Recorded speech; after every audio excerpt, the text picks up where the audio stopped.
I know you know what I did. I know it. Oh, hi.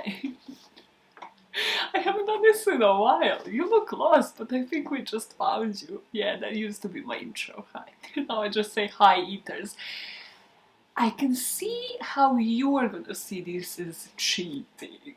Because technically I'm not eating, but it's a mix, it's a crossover between last meals and the segment I used to do when I didn't want to research, which was called True Detective Tea, where I would sit down my fucking ass, lazy ass, I would read a True Detective magazine, and I would read a story and then just tell you what it says. I would do no research. Yeah, that was the lazy part. So this person received a death penalty because it's one of those old cases from the UK, because this True Detective that just fell out of its covers is only UK cases. So it's like a special that was not only on the UK cases, and I hadn't covered like half of them. So as I was packing up stuff after I recorded my podcast, I was like, why not? Like, hello, I haven't done like half of the magazine. Yeah, I'm lazy, I know. It's both segments. A while. It fills out both criteria. The story I'm gonna be telling literally from this magazine, not reading it, but just, you know, I read a few paragraphs and then I tell you what those paragraphs said, and I do no other research. I actually looked it up. There's a Murderpedia article on this guy, and there's like one other article, so pretty much maybe this is gonna give us more information. And this is the murder of Kitty Breaks. The article is called Death on Blackpool Sands, and it's from summer 1974, from this True Detective magazine. So, who was Kitty Breaks, and how was she killed? A choice of this, I didn't even realize that this was an article, I just thought this was like 2 paragraphs. So it starts off in the covers of this, and then it literally continues at like the last page. And I was like, okay, that was a choice of style. But hey, the font, hey, they don't do this font on Instagram no more. TikTok doesn't have this font. Okay, let's dive in.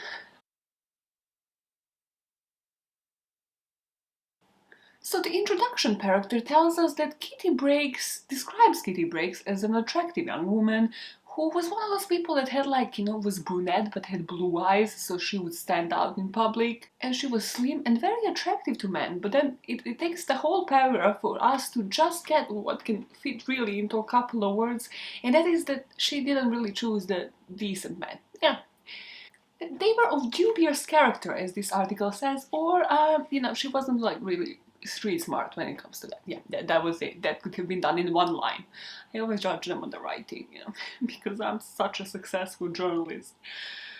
God. When it comes to her background, we only know that she had 4 sisters, and they were all mill girls from Bradford in Yorkshire. So before she was 18, she married this young garage owner. You say garage or garage? I know that one is like British, one is American, everything is mixed up in my head.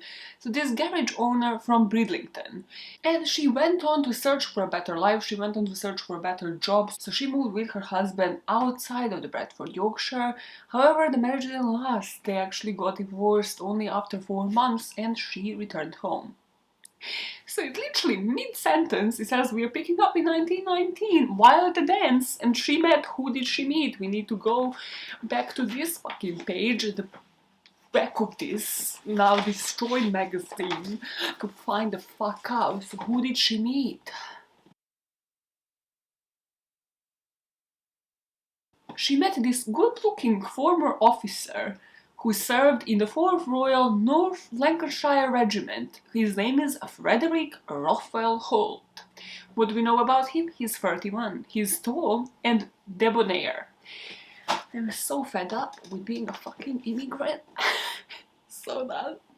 Excuse me, I'm an immigrant. I can search what these ancient fucking words mean in every fucking episode of True Detective Tea. Debonair, confident, stylish, and charming. Typically used of a man. The example that Google gives me, all the men looked debonair and handsome in white tie and tails. No, they don't. If they're like ugly in the face, they won't look like that. Confidence, just say confident, just say charming. Why you have to use this shit because it's written in 1974? Alright, we move on. We live. The stress. There's no need for such stress. I don't see a byline on this, but I know it was written by a man. Do you know how? Because the next line says like, yeah, she became his mistress, and then during their affair, she wrote to him a pathetic letter confessing that she was still legally married to the Bridlington garage owner, you know, her previous husband. The vibe I'm getting from this, because it's written in fucking ancient English, is she still professed the love for him. So she still said like, okay, listen, Frederick, like, fuck this, yeah, I'm still kind of legally married there, you know, but I actually love you, so I hope you don't take this the wrong way and, you know, you still wanna be with me. However, from the next paragraph here, it says that, you know, the term ex-officer, the fact that this guy served in the military, kind of put him on the rank above, so he's gonna fuck her over, basically, because he's gonna have a power trip. The two of them still continue dating, and Christmas Eve 1919 is actually gonna be the last time they see Kitty alive. So their arrangement was to travel separately to Blackpool. So Holt was to stay the night with his family in Lytham, and Kitty was to stay at a hotel in Blackpool. And obviously then Kitty was to travel from Blackpool to Lytham, so she asked the hotel porter in her Paladine Hotel in Blackpool where she could catch a bus to Lytham, and he was the last guy to ever see her alive. Well, not really. The murderer was the last guy. You see, they always say that though. You know, every podcast they're like, on TV shows, they're like, and that is when she was last seen alive. Well, clearly not, because whoever fucking killed her was the last person to see her alive. Okay, guys, I woke up and I chose rage today. The next, we pick up at the Blackpool beach, where she was found dead. And they find a gun, they find a man's glove. Again, easy to determine that it's a man's glove, and they find wet footprints from a man's shoe in the sand, and soon enough they manage to match the footprints to Holt's shoes and they arrest him. So the prosecution, which will come of great interest to people, was led by Sir Gordon Heward, who is going to become Lord Chief Justice of England. And defense was conducted by Edward Marshall, who is the guy that was described as past master of the art of swaying juries. I mean, that's a cool line. That's a cool line. I gotta give it to this man who is apparently a sexist, but also gives some cool lines. So the question wasn't, did he do it, right? They knew that he did. The question was why, and obviously his defense team is going to try to push for insanity in order to avoid the death penalty. The way they describe this is just wild. It's just such old times. But basically they said like there was a history of mental illness, and you're like, okay, cool, yeah, that makes sense, genetics. But then they said he was actually being treated in Malaya, which wasn't commonly known because obviously it's stigma, because he's been treated for syphilis, and then complication of this treatment for syphilis can be partial paralysis of the brain. So when they asked him for a plea in court, he pled unfit to plead. So that's different from guilty but insane. It's different than the insanity plea. However, the witnesses, the police that testified, said, no, he's sane. Like, as soon as we arrested him, he asked for his lawyer. Like, he knew what to do. It wasn't like, you know, he confessed, he gave some false information, and then they were like, oh, actually, you know, you can get an attorney. No, like, he knew what he was doing from the get-go. So due to this, his plea of unfit to plead was dismissed. They put in new juries, so they bring in 12 completely different people and they start a new trial. And now his defense team is gonna go for the defense of insanity. So like, he was insane when he committed the murder. Just a sideline, already not off to a great start. So Marshall, his whole argument, I don't know how he swayed juries before, because this doesn't sound like, you know, somebody who is skilled at this. He said, how could any sane man have possibly left such a clear and undeniable trail of guilt behind him? How? Just, he left too much evidence. He's clearly insane. I don't follow. Do you follow? Do you follow? I don't know what was going on through this guy's head that time. I bet he was intelligent, I bet he was skilled, but then he goes on to say how much evidence there was actually behind. Like, are you sure you're a defense and not like his prosecutor? So they said they found the contents of Kitty's handbag, his letters to her, his photograph, there were gloves, purchased just prior to the murder. Just tell them, just give them everything, to give them the receipts as well, mate. From a shop where he was well known to assistants. So they were like, yeah, it was definitely him. We're like, are we sure this is still defense? Still your defense? Cool. But the main piece of evidence, it was his service revolver, it was his service gun. It's like, it can definitely not belong to anybody else. It's like, his name is probably like engraved in it. You're like, mate, shot yourself in the fucking foot. Yep, the official number was clearly stamped at the butt framing. Okay, what's a butt of a gun?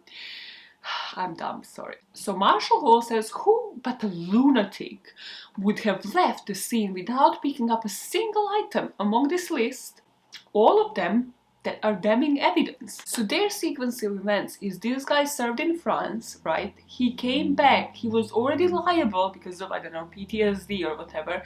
He was completely normal, but then he met Kitty. Kitty made him jealous because, well, she was technically still legally married to her previous husband. And then, one thing led to the other, he just turned insane. Suddenly. Not during the war, not while dating her, because of the jealousy. Jealousy turns people insane.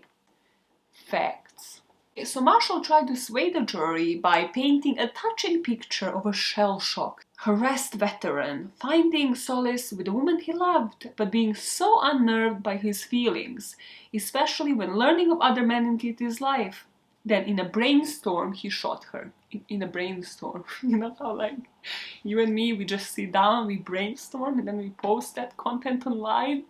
This guy was just brainstorming, and then his gun went off. It happens. However, the prosecution came with a different story. They were like, so we think that he actually left all of this evidence purposely because, well, he calculated the kill and then he knew the gun is going to be connected to him. He doesn't have any other guns and it would be suspicious if he was just to like buy another gun that's not like his service revolver. So he actually left all of this evidence that you're mentioning in order to plead insanity. So it's even more calculated than you might think, jury. Now Gordon Heward, the guy that will become Lord Chief Justice of England, you know that he deserved that, right? You know you don't just become like a Lord Chief Justice person just because you have a cool name or something, like you earned that.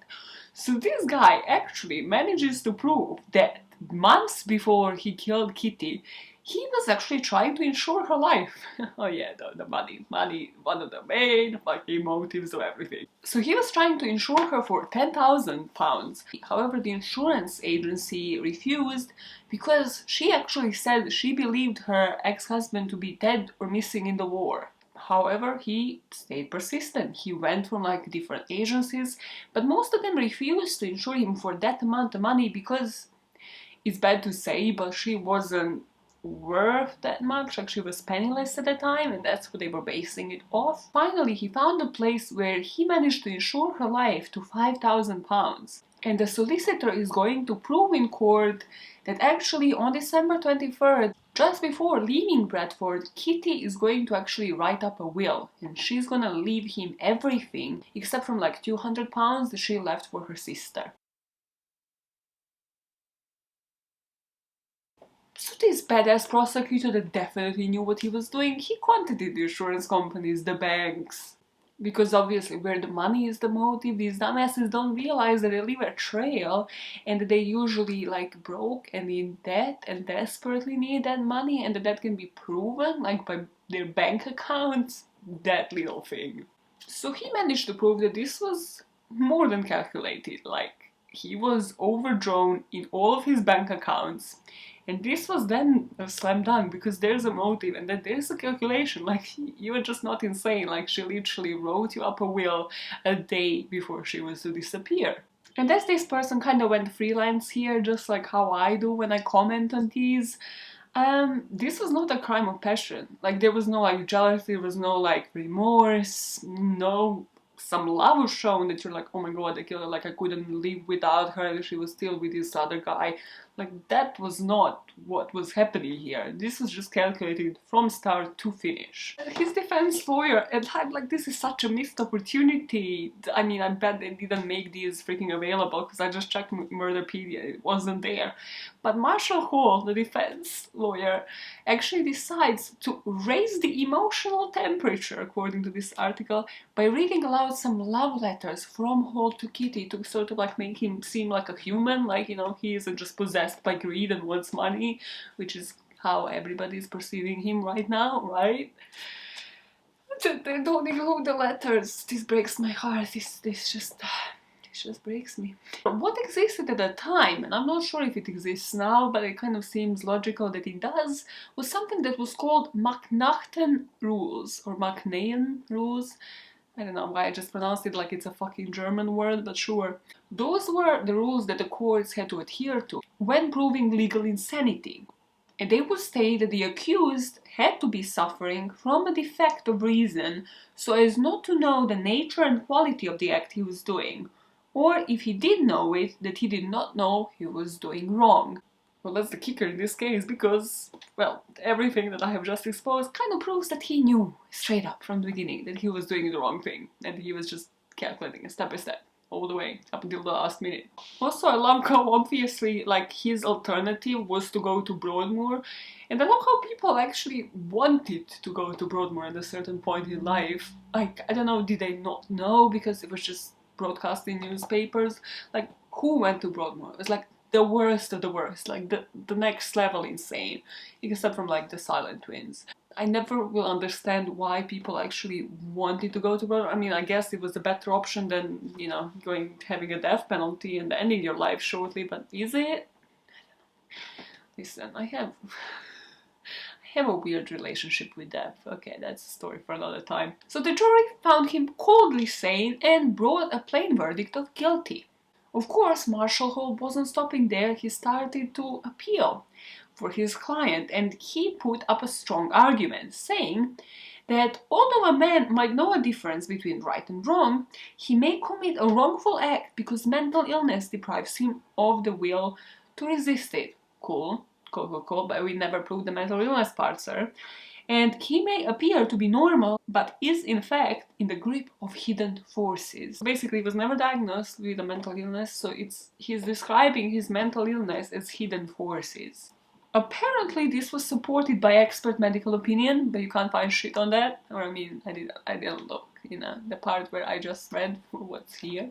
So the appeal fell through and he was still to receive his death penalty, which was hanging at the time. And the final paragraph says, until his execution, he was a perfect prisoner. He was pleasant with the wardens and emotionally unmoved when receiving his last visit from relatives. Which I think just tells you everything about this guy. I mean, it could have been the aftermath of the war, I'm definitely not denying that, but I don't think that they presented that in the way that they should have as his defense team. Not that I'm siding with him, just saying like there was some missed opportunity, like they focused way too much on this insanity thing, because I think that was the only way that could have gotten him out of a death penalty, but then maybe had they not focused on it, they would have found like another leeway, maybe show him as somebody with like an emotion. Yeah. How do you demonstrate that somebody without emotions is full of them, Maja?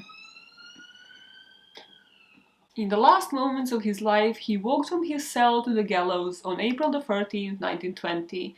He smiled and nodded on the waiting hangman Alice. What a beautiful story I have for you today. This thing is falling apart. It still has like 10 stories that I have not told. But yeah, that's the story on the death of Blackpool Sands. Are you from Blackpool? Did you know of this story? Most probably not, because it's like from the early 90s. Or maybe you are like particularly interested in the old-timey stuff.